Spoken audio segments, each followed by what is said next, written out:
നമ്മളങ്ങനെ കാലത്ത് നേരത്തെ ഹംപിയിലെ ഹോട്ടൽ റൂമിലെത്തി ബാഗെല്ലാം വെച്ച് ബ്രേക്ക്ഫാസ്റ്റ് കഴിക്കാനായിട്ട് പുറത്തിറങ്ങിട്ടോ. അപ്പോൾ ഇവിടെ വലിയ വലിയ ഹോട്ടലൊന്നുമില്ല, ചെറിയ തരത്തിലുള്ള റെസ്റ്റോറൻറ്റുകളും ഇതുപോലെ വീട്ടിൽ നിന്നുണ്ടാക്കിയ തരുന്ന ഭക്ഷണങ്ങളൊക്കെയാണ്. ആ വീട്ടിന് മുന്നിലായിട്ട് മൈലാഞ്ചി ചെടി ഇങ്ങനെ പടർന്ന് പന്തലിച്ച് നിൽക്കുന്നത് കണ്ടു. അതൊക്കെ വ്യത്യസ്തമായ കാഴ്ചയാണ്. അവിടുന്ന് ഭക്ഷണം കഴിച്ച് ഞങ്ങളൊരു ഓട്ടോറിക്ഷയിൽ ഹംപി കാണാനായിട്ട് ഇറങ്ങിയിരിക്കുകയാണ്. ഇവിടെ ഒട്ടുമിക്ക ഓട്ടോറിക്ഷകളും ഒരു ദിവസത്തെ പാക്കേജ് എന്ന് പറഞ്ഞിട്ട് 1500 രൂപ മുതൽ അവരിങ്ങനെ എല്ലാ സ്ഥലങ്ങളും കാണിച്ചു തരുന്ന ഒരു യാത്രയായിരുന്നു ആ ഓട്ടോയിൽ. അപ്പം നമ്മൾ ആദ്യത്തെ ക്ഷേത്രമായ ഹംപിയിലെ ഹേമകൊണ്ട കുന്നുകളുടെ താഴത്തായി സ്ഥിതി ചെയ്യുന്ന ഭീമാകാരത്തിലുള്ള ഒറ്റക്കൽ ഗണപതി വിഗ്രഹമാണിത്. കന്നഡ ഭാഷയിൽ ശാശിവിക്കാലു എന്നാൽ കടുകുമണി എന്നാണ് അർത്ഥം. ഗണപതിയുടെ വയർ കടുകുമണി പോലെ ഉരുണ്ടിരിക്കുന്നതിലാണ് ഈ പേര് ലഭിച്ചത്. വലിപ്പം ഏകദേശം 8 അടിയോളം വരും. 2.4 മീറ്ററാണ് ഉയരം ഈ വിഗ്രഹത്തിന്. ഒരൊറ്റ വലിയ കരിങ്കല്ലിൽ മോണോലിത്തിക് റോക്ക് രീതിയിലാണ് കൊത്തിയെടുത്തത്. അമിതമായി ഭക്ഷണം കഴിച്ചതിന് ശേഷം വയർ പൊട്ടിപ്പോകാതിരിക്കാൻ ഗണപതി ഒരു പാമ്പിനെ വയറ്റിൽ ബെൽറ്റായി കെട്ടിയിരിക്കുന്ന രൂപത്തിലാണ് ഈ വിഗ്രഹം നിർമ്മിച്ചിരിക്കുന്നത്. പണ്ട് വിപണിയിലെ വ്യാപാരികളുടെ കൂട്ടായ്മ 1500-ൽ ചന്ദ്രഗിരി രാജാവായിരുന്ന ഇന്നത്തെ ആന്ധ്രാപ്രദേശായിരുന്നു. അവിടുത്തെ നരസിംഹ രണ്ടാമൻ്റെ സ്മരണയ്ക്കായിട്ടാണ് ഈ വിഗ്രഹത്തിന് ചുറ്റുമുള്ള മണ്ഡപം നിർമ്മിച്ചിരിക്കുന്നത്. ഇതുകൂടാതെ വേറെ 2 പ്രശസ്ത ഗണപതി വിഗ്രഹങ്ങളും കൂടി ഇവിടെയുണ്ട്. തൊട്ടടുത്തായിട്ട് തന്നെ നമുക്ക് ശ്രീകൃഷ്ണ ക്ഷേത്രം കാണാം. ഇനി നമ്മുടെ യാത്ര അങ്ങോട്ടാണ്.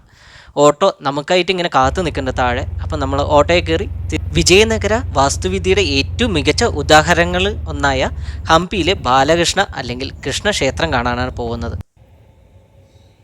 നമ്മളങ്ങനെ ക്ഷേത്രത്തിന് മുന്നിലെത്തി. പൂർണ്ണമായിട്ടും തകർന്ന രീതിക്കായിരുന്നു ക്ഷേത്രം ഉണ്ടായിരുന്നത്. എന്നാലും അതിങ്ങനെ മൂടി പിടിപ്പിച്ച് ഉള്ളത് അങ്ങനെ നിലനിർത്തി വരുന്നുണ്ട്. ക്ഷേത്രത്തിന് മുന്നിലായി തന്നെ നമുക്ക് ശ്രീകൃഷ്ണ ബസാറും കാണാം. ഏറ്റവും പഴക്കം ചെന്ന അതുപോലെ തന്നെ ഏറ്റവും പ്രൗഢഗംഭീരമായ ഒരു മാർക്കറ്റായിരുന്നു പണ്ട് കാലത്ത്. ആ മാർക്കറ്റിൻ്റെ കാഴ്ചകൾ നമുക്ക് കാണാവേ. ഇതിന് ചുറ്റുമായി ഭീമാകാരത്തിലുള്ള മതിലുകൾ കാണാം. ഈ കാണുന്ന സ്റ്റെപ്പ് ഇറങ്ങിപ്പോയാലാണ് കൃഷ്ണ മാർക്കറ്റ്. ആ കാണുന്നതാണ് കൃഷ്ണ മാർക്കറ്റ്. ക്ഷേത്രത്തിൻ്റെയും മാർക്കറ്റിൻ്റെയും നടുക്കൂടെ ഒരു റോഡ് പോകുന്നുണ്ട്. ആ റോഡിന് അരികിലായിട്ട് ഒരു കൽമണ്ഡപം കാണാം. കൽമണ്ഡപത്തിലായിട്ട് ഒരു വലിയൊരു ടാങ്ക് കല്ലുകൊണ്ടുണ്ടാക്കിയ ഒരു കണ്ടെയ്നറാണ്. പണ്ട് കാലത്ത് ഉണ്ടായിരുന്ന ഒരു കണ്ടെയ്നറാണ് അത്. അതിൽ രാജമുദ്ര കാണാം.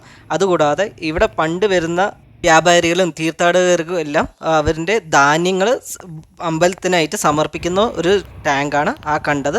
അതിനുശേഷം നമ്മളിതാ കൃഷ്ണ ടെമ്പിളിലോട്ടോ ഇങ്ങനെ കയറുകയാണ്. മുന്നിലായിട്ട് തന്നെ വലിയ മണ്ഡപം കാണാം. മണ്ഡപം പകുതി മുക്കാലും തകർന്നു പോയ രീതിയിലാണ്. എന്നിരുന്നാലും യുനെസ്കോ പൈതൃക പട്ടികയിൽ ഉൾപ്പെട്ട സ്ഥലമായതുകൊണ്ട് തന്നെ ഇവിടെ വൃത്തിയായി മെയിൻറ്റെയിൻ ചെയ്ത് പോകുന്നുണ്ട്. ഉള്ളത് അങ്ങനെ നിലനിർത്തി പോകുന്നുണ്ട്. ഭീമാകരമായൊരു വാതിലിലൂടെയാണ് നമ്മളിങ്ങനെ കടന്നു പോകുന്നത്. 2 സൈഡിലായിട്ടും അറകളും റൂമുകളൊക്കെ കാണാം. പണ്ട് ഇത് സോൾജേഴ്സോ അങ്ങനെ എല്ലാവരും ഇരുന്ന സ്ഥലമായിരിക്കും. അതിൻ്റെ റിനോവേഷൻ പരിപാടികൾ ഇങ്ങനെ നടന്നുകൊണ്ടേയിരിക്കുന്നുണ്ട്. അതുകൂടാതെ ഉള്ളിലോട്ട് ഇങ്ങനെ കയറി ചെല്ലുമ്പോഴാണ് നമ്മൾ ആ കാണുന്ന പ്രശസ്തമായ ശ്രീകൃഷ്ണ ക്ഷേത്രം നമുക്കിങ്ങനെ കാണാൻ കഴിയും. വിജയനഗര സാമ്രാജ്യത്തിലെ ഏറ്റവും പ്രശസ്തനായ രാജാവ് കൃഷ്ണദേവരായരാണ് 1513-ൽ ഈ ക്ഷേത്രം നിർമ്മിച്ചത്. ഉദയഗിരി ഇന്നത്തെ ഒഡീഷ കീഴടക്കിയതിൻ്റെ വിജയസ്മരണയ്ക്കായിട്ടാണ് അദ്ദേഹം ഈ ക്ഷേത്രം പണിതത്. ഉദയഗിരിയിൽ നിന്ന് കൊണ്ടുവന്ന ബാലകൃഷ്ണൻ്റെ വിഗ്രഹമാണ് ഇവിടെ പ്രതിഷ്ഠിച്ചിരിക്കുന്നത്. ഈ വിഗ്രഹം ഇപ്പോൾ ചെന്നൈ ഗവൺമെൻറ് മ്യൂസിയത്തിലാണ് സൂക്ഷിച്ചിരിക്കുന്നത്. ഈ ക്ഷേത്രം പണിതതിൻ്റെ ചരിത്രവും മറ്റുള്ള കാര്യങ്ങളും എല്ലാം തന്നെ ക്ഷേത്രത്തിന് മുന്നിലുള്ള കൽഫലകത്തിൽ കൊത്തിവെച്ചിട്ടുണ്ട്. ഇത് വിജയനഗര സാമ്രാജ്യത്തിൻ്റെ ആ കാലഘട്ടത്തിൽ ഉണ്ടാക്കിയത് തന്നെയായിരുന്നു. ക്ഷേത്രത്തിൻ്റെ തൂണുകളിൽ ദശാവതാര രൂപങ്ങളും പ്രവേശന കവാടത്തിൽ, അതായത് നമ്മുടെ ഗോപുരത്തിൽ കൃഷ്ണദേവരായരുടെ വിജയഗാഥകളും കൊത്തിവെച്ചിട്ടുണ്ട്. പുരാണത്തിൽ ഉത്കല, ഉദയഗിരി എന്നീ പേരുകളിലുള്ള ഇന്നത്തെ ഒറീസ സംസ്ഥാനത്തിലെ രാജാവിനെ കൃഷ്ണദേവരായ യുദ്ധത്തിൽ തോൽപ്പിച്ചതിന് ശേഷം ഉണ്ടാക്കിയ ഒരു സ്മരണാർത്ഥമായി ഉണ്ടാക്കിയ ഒരു അമ്പലമാണിത്. ആ ചരിത്ര രേഖകളെല്ലാം വളരെ ഡീറ്റെയിലിംഗ് ആയിട്ട് ഗോപുരത്തിൽ കൊത്തിവെച്ചിട്ടുണ്ട്. ചുറ്റും ക്ഷേത്രത്തിനായിട്ട് കുറേ മണ്ഡപങ്ങൾ കാണാം. അതുപോലെ തന്നെ ക്ഷേത്രത്തിൽ പണ്ടുണ്ടായിരുന്ന അമ്മിക്കല്ലും അരക്കല്ലുകളെല്ലാം കാണാൻ പറ്റും. അപ്പോൾ ക്ഷേത്രത്തിൽ അന്ന് പ്രസാദവും മറ്റുള്ള ഭക്ഷണ വിതരണങ്ങളെല്ലാം ഉണ്ടായിരുന്നു. അവിടെ വലിയൊരു പാത്രം കാണാം നമുക്ക്. അതും ഭക്ഷണ പദാർത്ഥങ്ങൾ കൊണ്ടുവന്ന് സ്റ്റോക്ക് ചെയ്ത് ഇവിടെ വരുന്ന ഭക്തർക്കും മറ്റു വ്യാപാരികൾക്കും എല്ലാം തന്നെ സെർവ് ചെയ്യാനായിട്ടുള്ള പാത്രങ്ങളാണ് അത്. അതുകൂടാതെ ഒരുപാട് സ്റ്റോളുകളുണ്ട്. പണ്ടത്തെ ഓരോ മണ്ഡപങ്ങളാണ് ഇതെല്ലാം.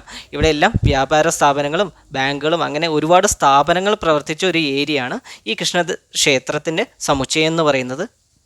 വളരെ ഡീറ്റെയിലിംഗ് ആയി കൊത്തിവെച്ച ആനകളും വ്യാളികളുടെയൊക്കെ ശില്പങ്ങൾ നമുക്ക് ക്ഷേത്രത്തിൻ്റെ തൂണുകളിൽ കാണാം. അതുകൂടാതെ ദശാവതാരത്തിൻ്റെ രൂപങ്ങളെല്ലാം ഈ ക്ഷേത്ര തൂണുകളിൽ കൊത്തിവെച്ചിട്ടുണ്ട്. ക്ഷേത്രം പൂർണ്ണമായും നശിക്കപ്പെട്ടത് സുൽത്താൻമാരായ മുസ്ലിങ്ങളുടെ അധിനിവേശ സമയത്തുള്ള യുദ്ധങ്ങളിലാണ് ഈ ക്ഷേത്രം പൂർണ്ണമായി തകർക്കപ്പെടുകയും അതുപോലെ തന്നെ ഈ ക്ഷേത്രത്തിലുള്ള സ്വത്തുവകകളെല്ലാം അവർ അടിച്ചു മാറ്റി കൊണ്ടുപോവുകയും ചെയ്തിട്ടുണ്ടായിരുന്നത്. അതുകൂടാതെ ഈ ക്ഷേത്രവും നഗരത്തിലെ എല്ലാവരെയും നശിപ്പിച്ചിട്ടാണ് അവർ പോയിട്ടുണ്ടായിരുന്നത്. ഇത് ഒരിക്കലും തിരിച്ചു വരാത്ത രീതിക്ക് മാറ്റി കൊണ്ടുപോയതാണ്.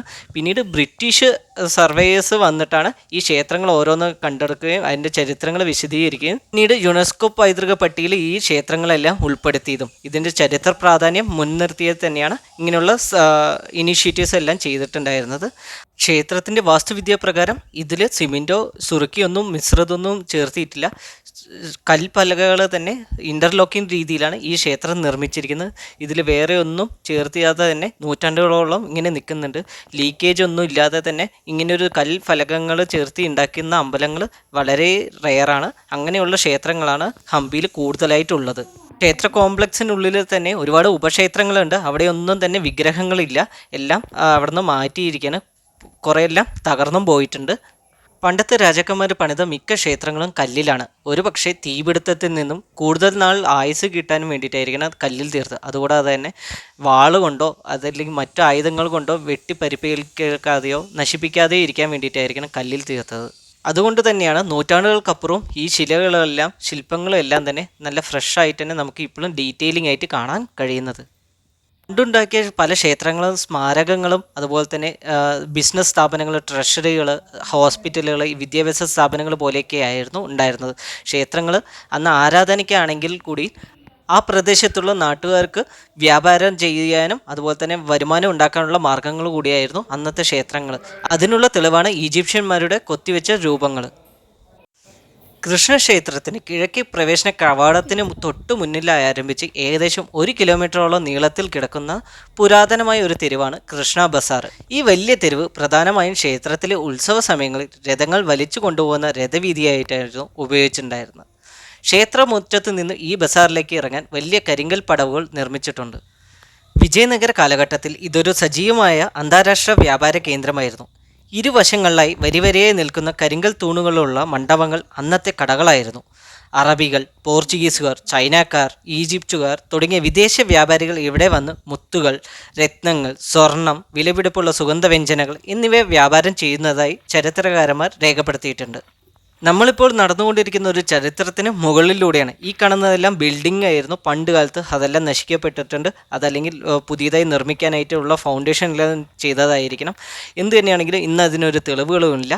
1565 തളിക്കോട്ട യുദ്ധത്തിൽ ഹംപി നശിക്കപ്പെട്ടപ്പോൾ കൃഷ്ണക്ഷേത്രവും ബസാറും തകർക്കപ്പെട്ടിട്ടായിരുന്നു. കാലക്രമേണ തുംഗഭദ്ര നദിയിൽ നിന്നുണ്ടായ മണ്ണിടിച്ചൽ അതുകൂടാതെ തന്നെ വെള്ളപ്പൊക്കത്തിലും താഴ്ന്ന പ്രദേശമായിരുന്ന കൃഷ്ണ ബസാർ പൂർണ്ണമായും മണ്ണ് മൂടിപ്പോവുകയും അവിടെ വലിയ വലിയ വാഴത്തോട്ടങ്ങൾ രൂപപ്പെടുകയും ചെയ്തു. പിൽക്കാലത്ത് ആർക്കിയോളജിക്കൽ സർവേ ഓഫ് ഇന്ത്യ നടത്തിയ ഖനനങ്ങളിലൂടെയാണ് നൂറ്റാണ്ടുകളിൽ മണ്ണിൽ ഒളിച്ചു കിടന്ന കൃഷ്ണ ബസാറും അതിലെ മനോഹരമായ പുണ്യക്കുളവും വീണ്ടും ലോകത്തിന് മുന്നിൽ തുറന്നു കാട്ടിയത്.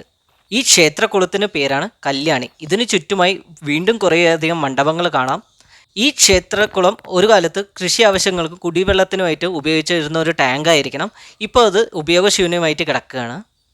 ഈ ക്ഷേത്രക്കുളത്തിലേക്ക് വെള്ളം എത്തിക്കുന്നതിനായി ഉപയോഗിച്ചിരുന്ന കനാൽ സിസ്റ്റവും ഇവിടെ കാണാം. പണ്ട് കാലത്തുണ്ടായിരുന്ന കൽപ്പലകകളിൽ ഉണ്ടാക്കിയ കനാൽ സിസ്റ്റമാണ്. ഇന്നും ഇത് പ്രവർത്തന സജീവമാണ് കേട്ടോ. മഴക്കാലത്ത് ഈ കനാലിലൂടെ വെള്ളം ഒഴുകി വന്ന് ഇതിൽ വീണ് സ്റ്റോർ ചെയ്യുന്ന സംവിധാനം ഇന്നും നിലനിൽപ്പുണ്ട്. കുറേ കാലത്തേക്ക് ശുദ്ധമായ മഴവെള്ളം സ്റ്റോർ ചെയ്ത് വെക്കുന്ന ഒരു സംവിധാനമായിരുന്നു. അതിനായിട്ട് പ്രത്യേകം സജ്ജീകരിച്ച ചാലുകൾ നമുക്ക് ഇന്നും കാണാം. സൈഡിലായിട്ട് ഒരുപാട് മണ്ഡപങ്ങൾ കാണാം. ഇതെല്ലാം പണ്ട് കാലത്ത് വ്യാപാര കടകളോ സ്ഥാപനങ്ങളൊക്കെ ആയിരിക്കണം. ഇവിടെ പണ്ടുണ്ടായിരുന്ന അന്താരാഷ്ട്ര വ്യാപാര രാജ്യങ്ങളുടെയായ ഈജിപ്ത്, ചൈന പോലെയുള്ളവരുടെ എല്ലാം രൂപങ്ങൾ ഇവിടെയും കൊത്തിവെച്ചിട്ടുണ്ട്. അതെല്ലാം നമുക്ക് ഇന്ന് വ്യക്തമായി കാണാം. ഇവരെല്ലാം പ്രധാനപ്പെട്ട സൗഹൃദ വ്യാപാര രാജ്യങ്ങളായിരിക്കണം. ഇന്നും അവിടെ കല്ലുകളിൽ ഓരോരോ കൊത്തുകൾ കാണാൻ പറ്റുന്നുണ്ട്. കല്ല് അന്നത്തെ മുറിച്ചെടുക്കുന്ന രീതിയായിരുന്നു അത്. ഒരു പക്ഷേ ഇവിടെ കെട്ടിടങ്ങൾ പണിയുന്നതിനായിട്ട് അന്ന് ഉണ്ടായിരുന്നവർ കല്ല് പൊളിക്കാൻ നോക്കിയിട്ട് പകുതി വെച്ച് ഇട്ടിട്ട് പോയതായിരിക്കണം. കാരണം യുദ്ധങ്ങളെല്ലാം വന്നതിന് ശേഷം ഇവിടെ പണികളൊന്നും പൂർത്തിയായിട്ടുണ്ടായിരുന്നില്ല. അങ്ങനെ കിടക്കുന്ന കോമ്പൗണ്ടാണെന്നാണ് പറയപ്പെടുന്നത്. ഹംപിയിലെ മറ്റു ചരിത്ര സ്മാരകങ്ങളും അവയെ തേടിയുള്ള കഥായാത്രകളുമാണ് ഞാനിവിടെ നടത്തി പോരുന്നത്. നിങ്ങൾക്ക് ഇഷ്ടമെങ്കിൽ തീർച്ചയായും കൂടണേ. അതുകൊണ്ട് ലൈക്കും ഷെയറും ചെയ്യാൻ മറക്കരുത് കേട്ടോ.